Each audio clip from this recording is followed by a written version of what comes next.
Professora Cristina, olá. Obrigada por ter vindo ao programa História. Nós convidamos você a vir e agradecemos a sua presença, porque você estudou e continua estudando o movimento anarquista do começo do século, da segunda década do século XX no Brasil, em São Paulo particularmente, e em especial a greve de 1917. O que te levou, como historiadora, até esse assunto? Eu que agradeço o convite de estar aqui divulgando um pouco meu trabalho. Tudo começou num curso de doutorado da Unicamp. Isso era para ser um trabalho coletivo sobre a greve de 17. Coletivo de quem? Dos alunos. Tá. Alunos e professor, Edgar Dedeca. E a gente estava discutindo um livro da Michelle Perrault, que ela tem um livro importante sobre as greves na França, e decidimos fazer sobre a greve de 17. Eu acabei me entusiasmando, fazendo pesquisa em vários arquivos. Cheguei ao arquivo Edgar Lenhort, onde tinha um material sobre o movimento operário no Brasil, o movimento anarquista em especial, e comecei a perceber que o que existia na historiografia brasileira sobre a greve de 17 não dava conta ou não dava devida importância aos anarquistas. Quem é Edgar? Você falou arquivo Edgar Lenhort.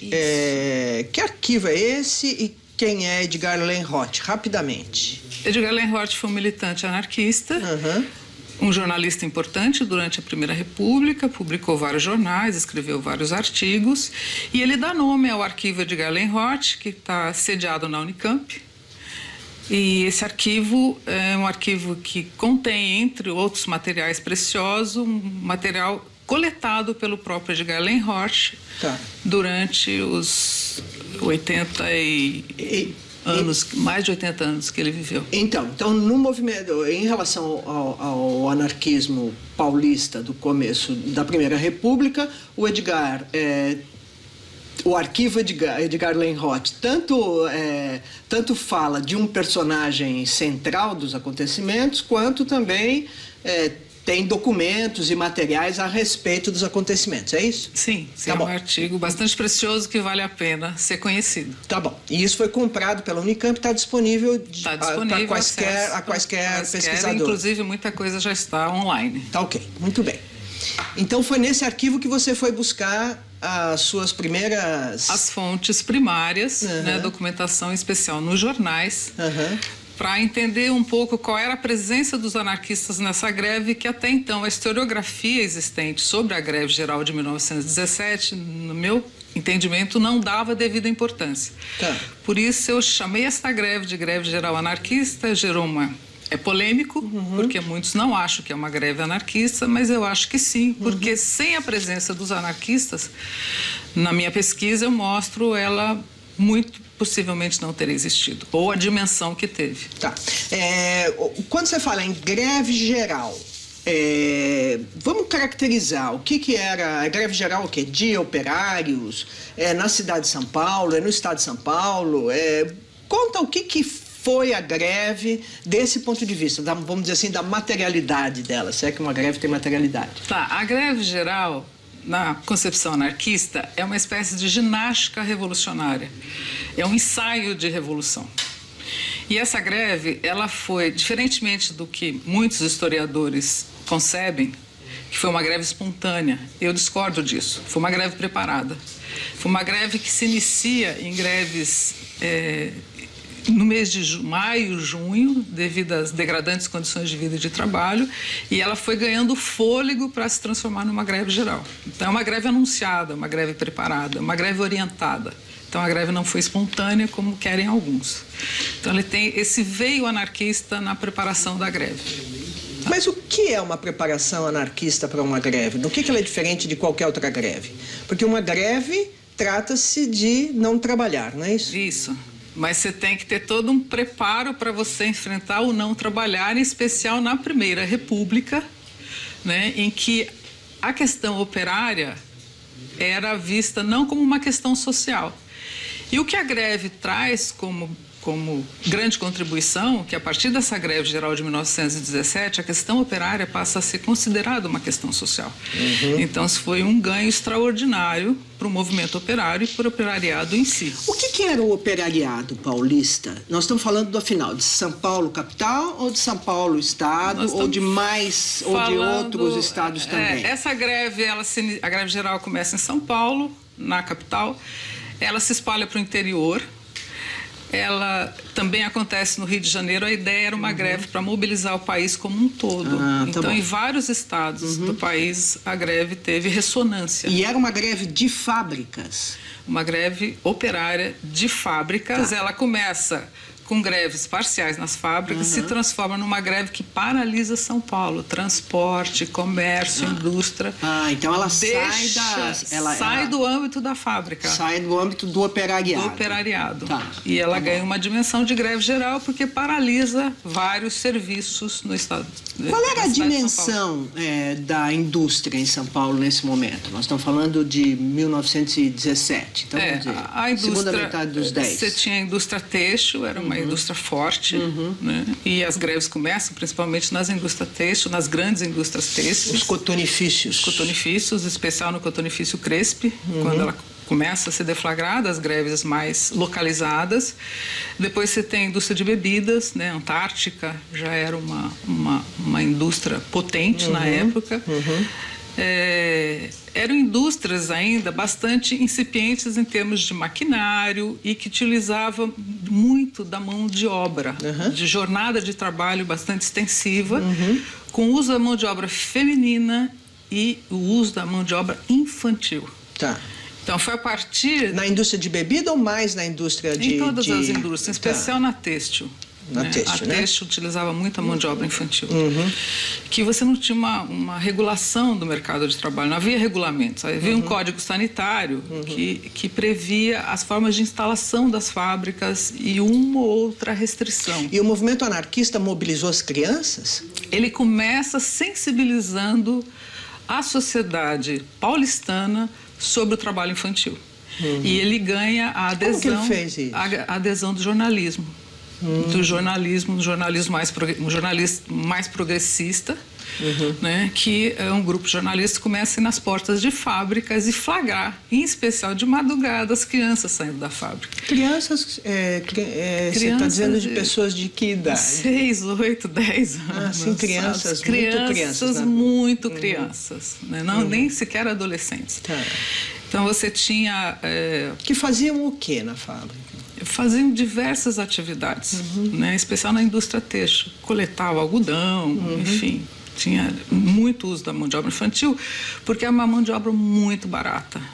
Quase que não se recebia. No meu trabalho, eu trago um olerite de uma criança, que ele mostra um olerite zerado, que ele sofreu várias infrações e foi punido por elas. Então, ele não recebia a punição salário. era na forma de multa? Era na forma de multa e o salário dele foi zerado. Isso era muito comum. Né? A aplicação de multas e o salário final era um salário muitas vezes zerado. Né?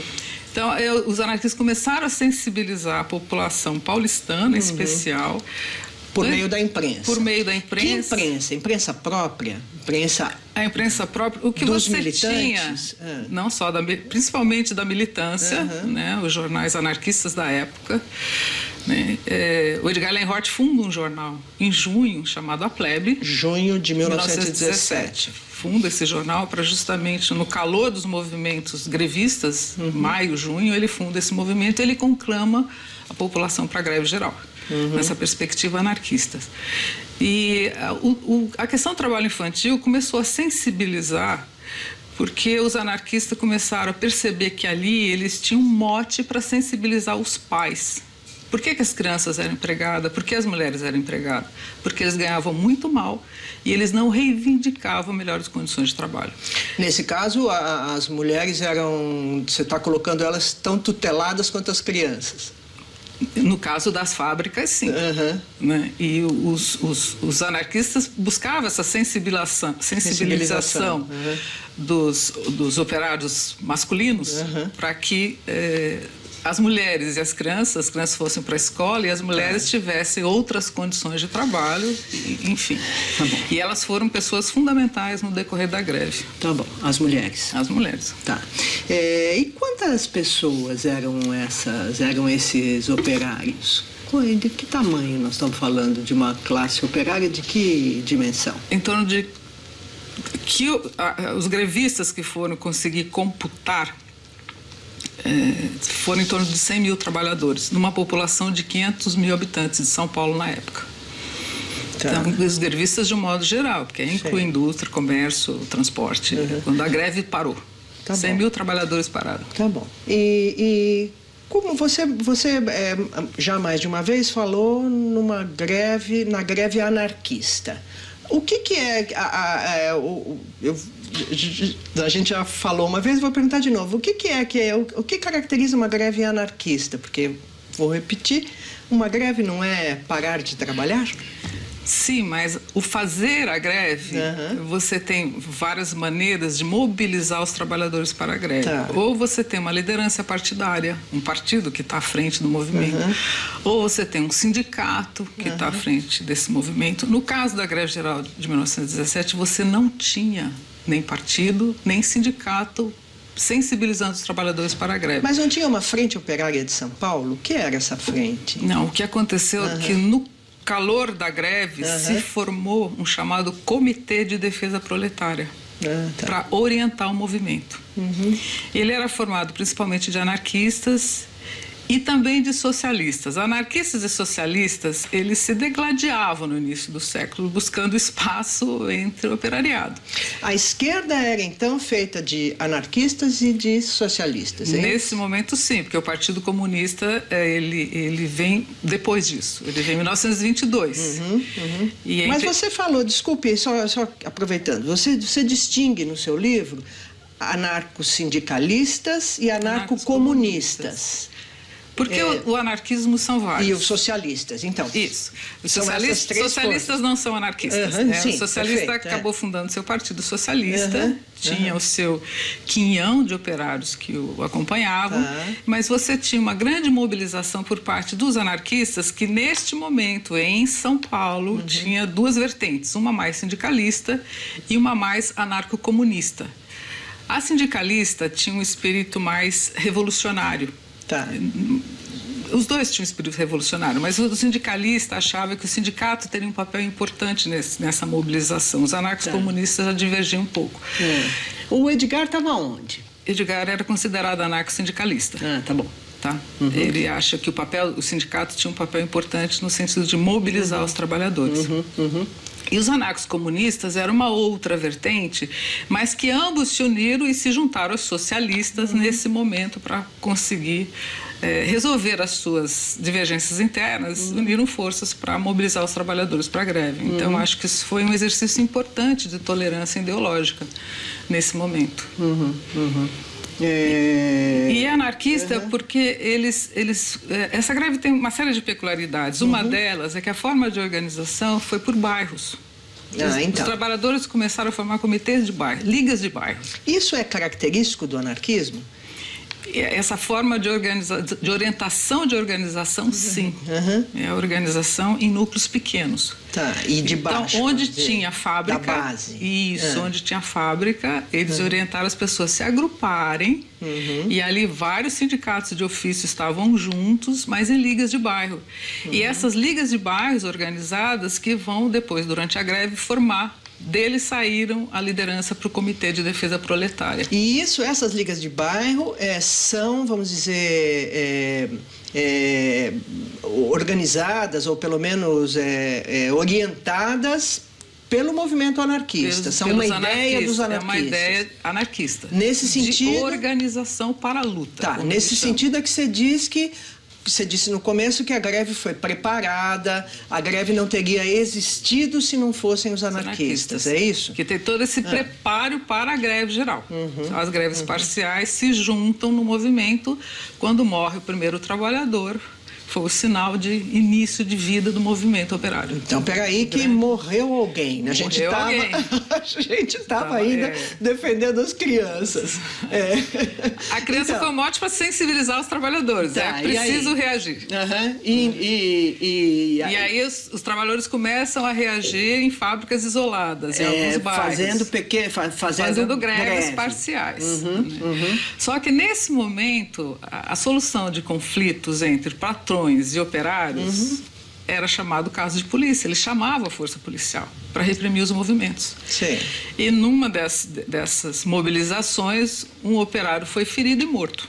E aí os anarquistas pegaram o cadáver e, a partir daí, sensibilizaram a população como um todo para a greve geral. Foi assim que dá o estopim da greve, a morte do primeiro. E de que fábrica era esse operário? Olha, eu acho que era da Mariângela, uma fábrica de tecido. Sim. Martinez. E esses operários, eles vinham de onde? Eles eram...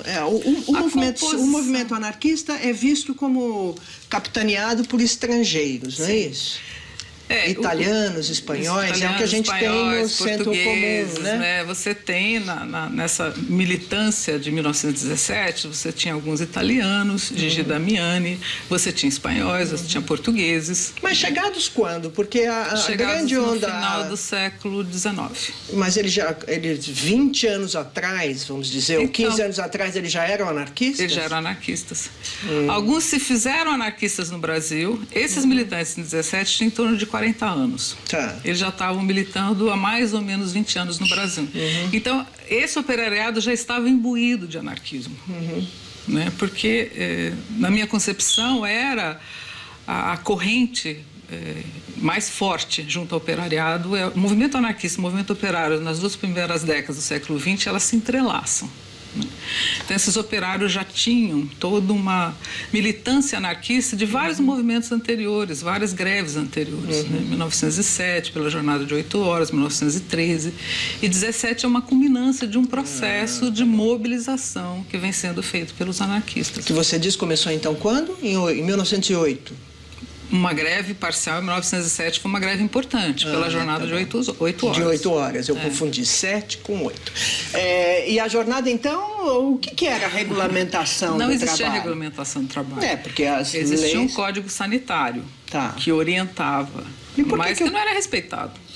E o que dizia o Código Sanitário? Que criança não podia trabalhar com menos de 10 anos, você via criança de 6, 8 anos trabalhando, não podia trabalhar de noite, enfim, não tinha uma regulamentação do trabalho. E as leis eram muito draconianas no interior. As jornadas eram extensivas, muito extensivas, e com o uso da mão de obra infantil e feminina para baratear os custos da produção. E também tem uma outra questão por trás do uso do trabalho infantil e feminino. Eles são mais dóceis. Era uma forma de você controlar melhor essa mão de obra. Então, é uma motivação do movimento operário era substituir essa mão de obra por eles, operários adultos, homens. Homens, né, com condições dignas de trabalho, né, para poder conseguir sustentar a sua família, porque o lugar de criança na escola, a gente é uma ideia que já estava iniciando no início do século. Né?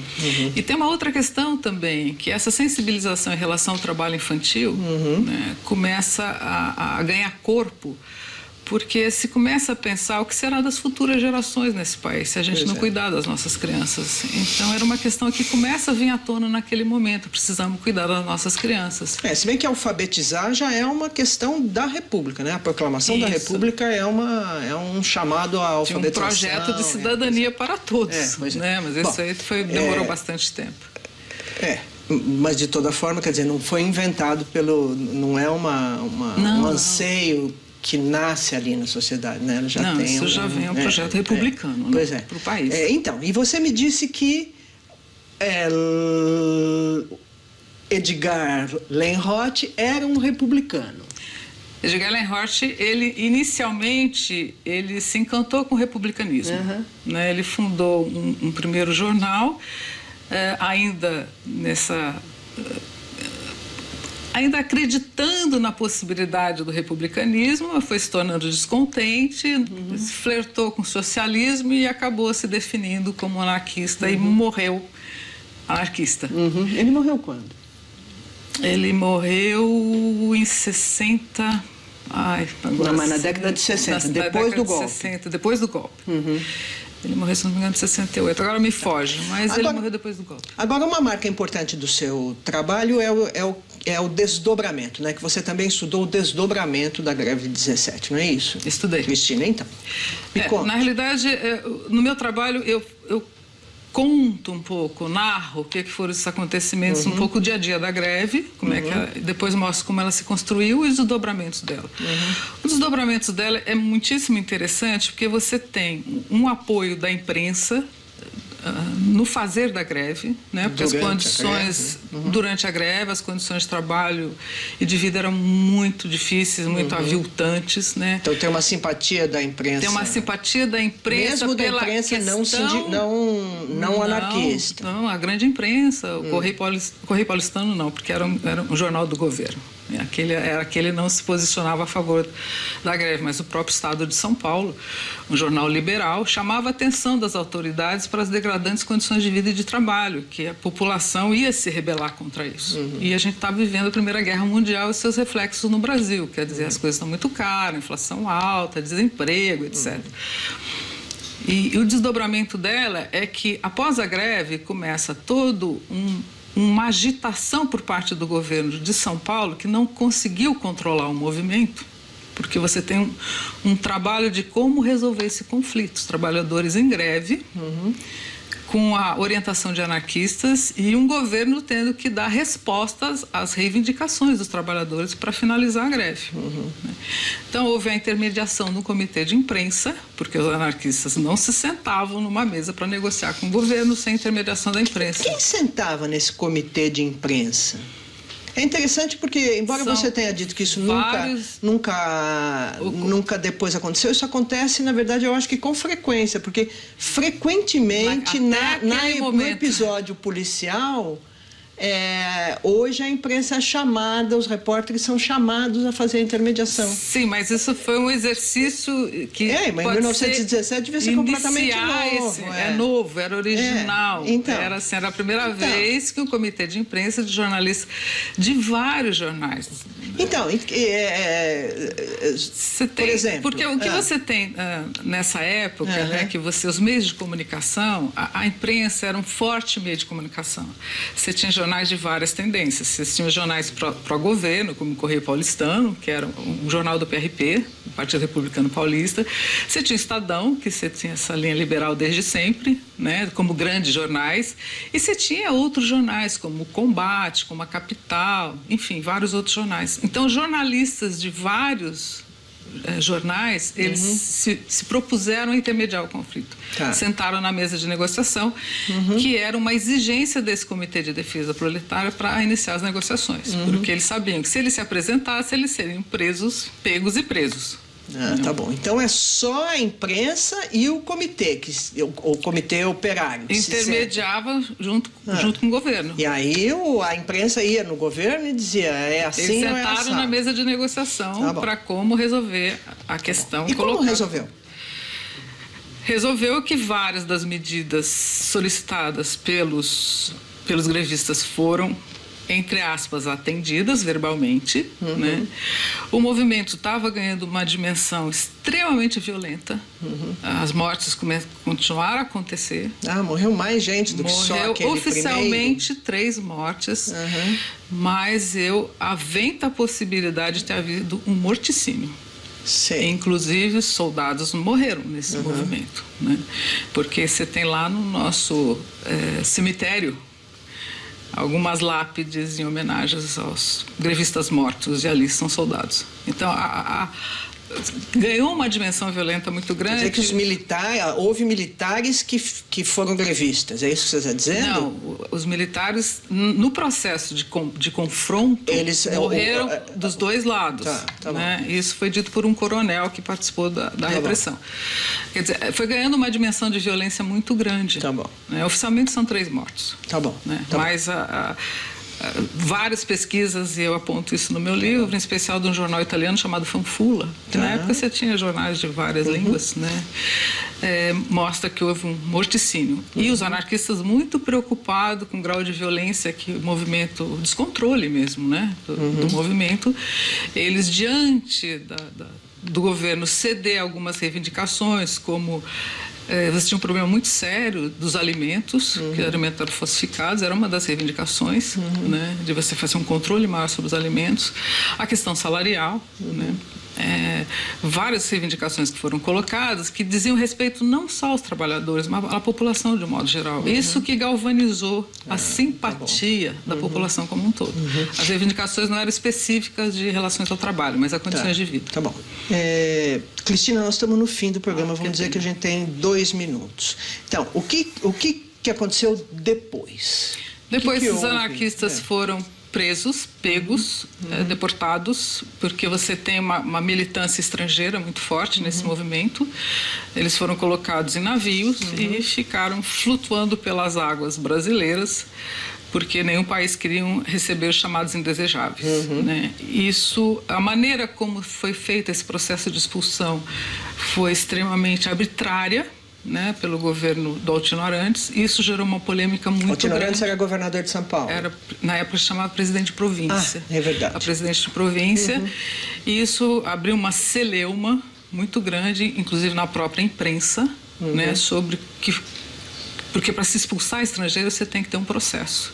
E o estrangeiro tinha que ter direito a se manifestar. Isso foi feito na calada da noite, colocado em navio. E isso acabou gerando um impasse muito grande no governo de São Paulo, né, que foi bombardeado de como ele revoga a Constituição, porque... E ele tinha uma força muito grande no Congresso Nacional. O governo brasileiro, o governo paulista. Né, e ele começou a pressionar o presidente Venceslau Weiss e os congressistas, e que nesse meio tempo... o Brasil estava discutindo se entrava ou não na Primeira Guerra Mundial. E eu avento essa possibilidade de que esse caso dos anarquistas, o caso da expulsão dos estrangeiros, levou à decretação do estado de sítio, a entrada do país na guerra e a suspensão das garantias constitucionais, que resolveu o problema do Altino Arantes. Tá, quer dizer, foi conveniente a entrada na guerra, foi conveniente para o governo de São Paulo. Política, foi conveniente para o governo de São Paulo, porque, digamos, legalizou a posteriori aquela atitude arbitrária, aquela atitude de expulsar arbitrariamente.